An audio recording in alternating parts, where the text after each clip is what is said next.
सामाजिक संगठन विष्णुप्रिया सेवा समिति पक्षर परिवेश सुरक्षा कार्यक्रम आयोजन कराइतिला।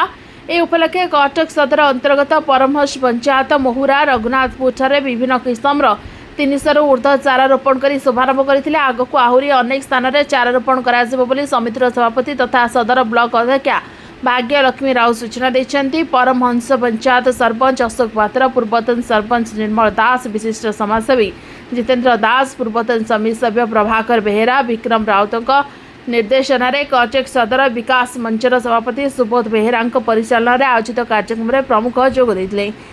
एक सरपंच परमहंस ये तो गोटे बड़ सचेतन वार्ता आसो। ये वार्ता भल जीव जे वृक्ष ही जीवन सब वृक्ष रोपण सरकार भी ये बहुत योजना कर वृक्षरोपण कर धन्यवाद देवी विष्णुप्रिया सेवा समिति की।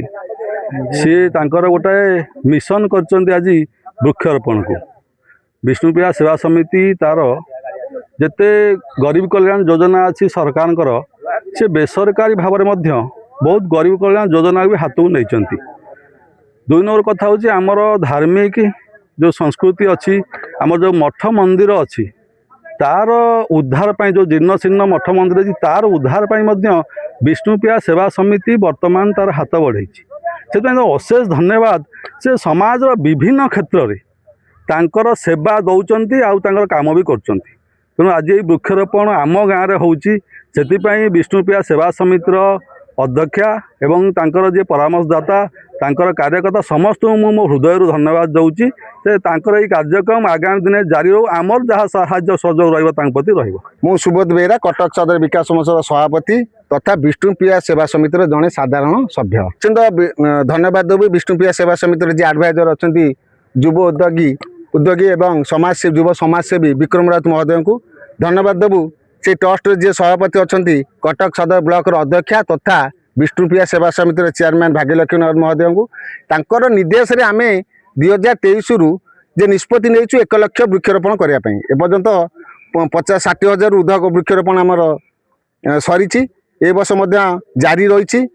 तेणुक खाली वृक्षरोपण नुह विष्णुप्रिया सेवा समिति शिक्षा स्वास्थ्य एवं जे अंतिम क्रिया योजना गोटे जो अच्छी जे हठात गोटे लोक किए मरी जाऊँगी हठात 3000 टंका घरे 12 घंटा मध्य पहुँचुची एवं गरीब गुरुआ पिला मानकर जी बाहाई पारुना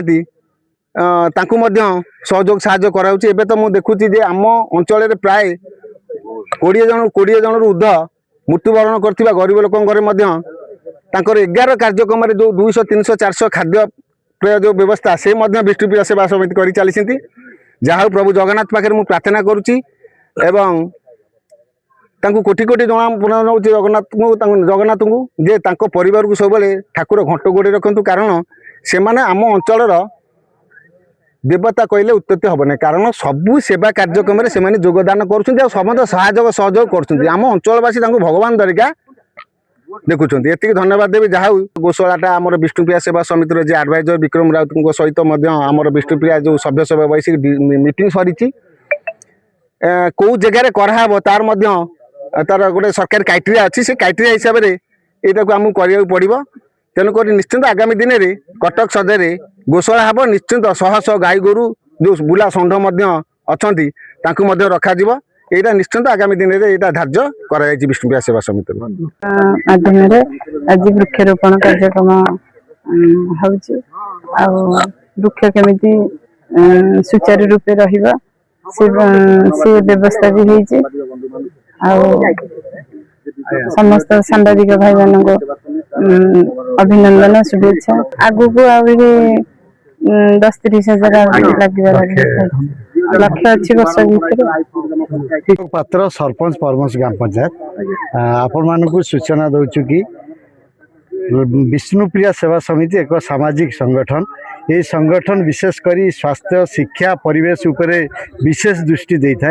यह आखि आगे रखी विष्णुप्रिया सेवा समिति 1 लाख वृक्षरोपण कर जो निष्पत्ति नहीं ये आगुरी विभिन्न पंचायत वृक्षरोपण कार्यक्रम चली। आज बड़ खुशी कथा मो पंचायत परमहंस ग्राम पंचायत महुरा विश्वेश्वर मंदिर प्रांगण एक विराट पड़िया अच्छी जो थी कि आज आम मुख्य अतिथि आमर लोकप्रिय चेयरमैन विष्णुप्रिया सेवा समितिर प्रतिष्ठाता भाग्यलक्ष्मी राउत आसी निजे स्वयं आसी पहुँची से वृक्षरोपण कार्यक्रमटा को उद्घाटन कले आपर भी वृक्षरोपण एमती चालू रहिबो।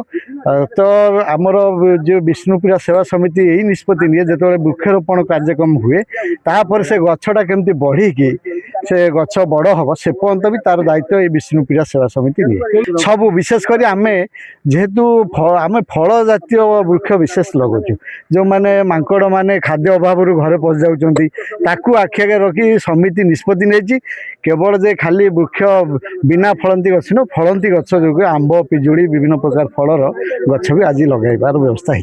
कटक महेश पात्र रिपोर्ट।